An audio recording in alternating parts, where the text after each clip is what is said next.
Now that we have our character's form rendered in some simple values, we can start to think about color.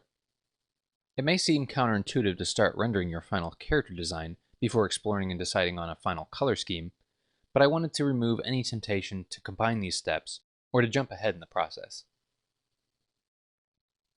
In my own personal experience, I feel that it is easier for beginning artists to grasp the principles of value and rendering if they are taught separately from color and vice versa. Down the road, as you become more comfortable with each of these concepts on their own, you may wish to use them in a different order, or even combine them into one step. So with that said, on to color exploration. In their first attempts at color roughs, I see many young artists simply creating variations of a single color palette. As seen in this example, this often leads to a color swap look, like in old 2D video game sprites. Sometimes it might be good to explore simple adjustments like this, but most of the time we want to take our color rough exploration a little bit deeper. There are several key elements that we should be aware of when we dive into exploring color roughs. Hue is the most obvious, and is many times where beginning artists stop, as we saw in our last slide. Hue is the property of color that sometimes gets confused as the whole of the color itself. We might identify a hue as a red, or a blue, or a violet, and while this can be a prominent aspect of each of our color roughs, we need to go farther in our explorations.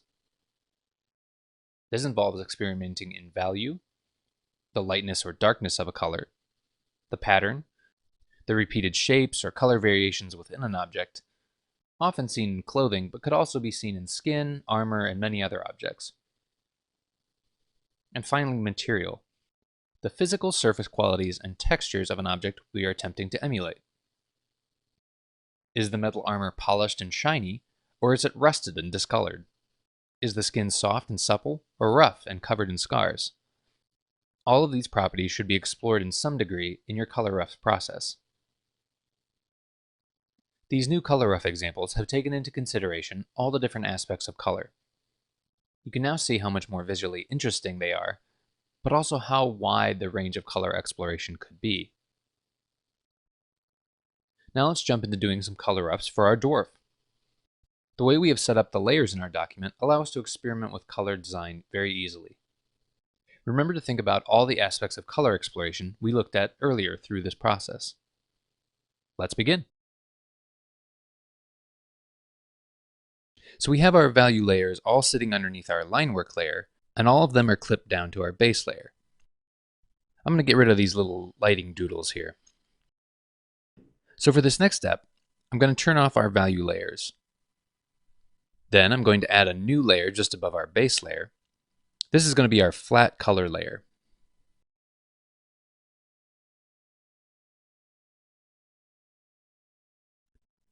Again, this layer is masked to our base layer, and I'm basically going to lay in flat blocks of color under our line work.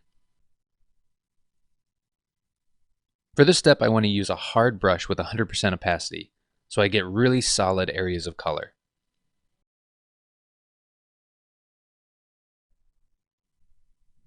These color shapes should define the different elements of our design. For instance, any exposed skin should be a block of color.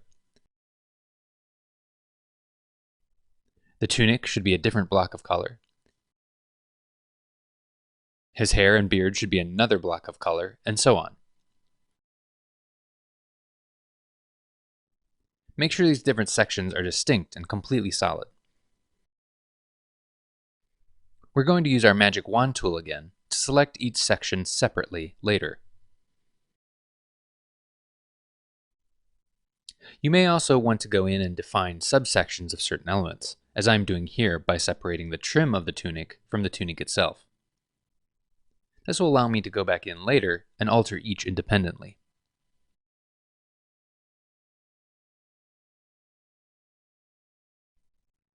So now that we have our flat color blocks laid in, if we turn on our value layers again, we can see that we now have the value structure coming together with the flat colors underneath to give us a more finished look. But we can still go back in and adjust everything independently. And that's exactly what we're going to do for our color roughs. So let's make some copies of our concept here to try out some color variations. First, let's select all of our character layers, and let's group them together in a layer folder by dragging the selected layers to this little folder icon underneath our layers window. That will put all these layers into a single folder that we can turn on and off. From here, we can duplicate the entire folder by dragging the folder to the new layer icon in the layers window. Now we have two of these layer folders, each with its own set of character layers. Let's hide the original folder for now and focus on this new folder. Let's go ahead and shrink this down a bit and then duplicate it a few more times. Now we are going to open the layer folder and click on the flat color layer of this duplicate concept. From here we can use our Magic Wand tool to select any color sections we want to alter, using a combination of hue and saturation, color balance, layer modes, painting by hand, and any other tools you prefer in Photoshop. Let's explore several color alternatives for our hero's look.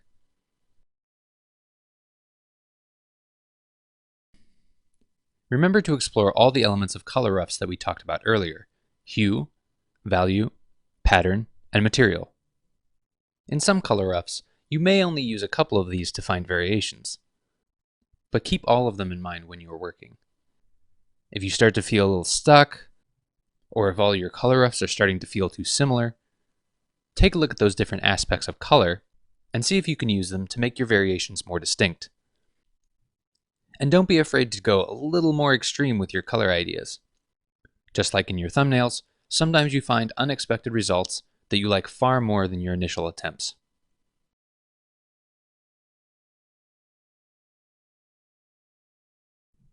So at this point, I like a number of things that are happening in several of these color roughs. I'm actually going to shrink these color options down a bit more and turn off their value layers for a moment, so I can access all of their flat color layers. I'm actually going to go back to our original full-size character rough and go into the folder and select the flat color layer. From here, I'm going to use my eyedropper tool to select color from the upper section of the toolbar on the left side of the screen, or by holding the Alt key in brush or paint bucket mode. And I'm actually going to pick some of my favorite color choices and elements from these other variations to make my final color design. Now that I can see the different elements from these other variations, I can choose what I feel is working best from each one and bring all of the strongest elements into one design. I'm also being a bit more nitpicky about my choices at this point, as this is going to be our final color design. So I'm taking my time to try a few different things and make sure all the separate elements of the design are working together. To really put the last bit of polish on this design, I'm going to add some small little details by hand. I'm adding a bit of rosiness to his cheeks and nose, punctuating his face by adding a bit of a purple-black eye from a recent boxing match, doing a quick highlight pass of the polished metal of his shoulder pad to give it that metallic shine, and so on.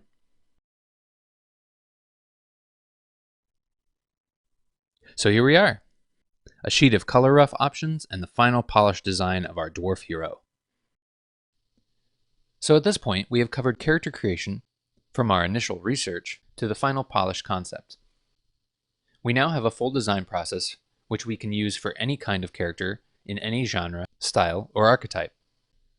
You now have a basic understanding of rendering 3D form, as well as a quick technique to help you explore a wide variety of color options. In our next module, we'll be taking our final step in the concept design process, creating a full character turnaround sheet ready for a 3D pipeline. I'll see you next time.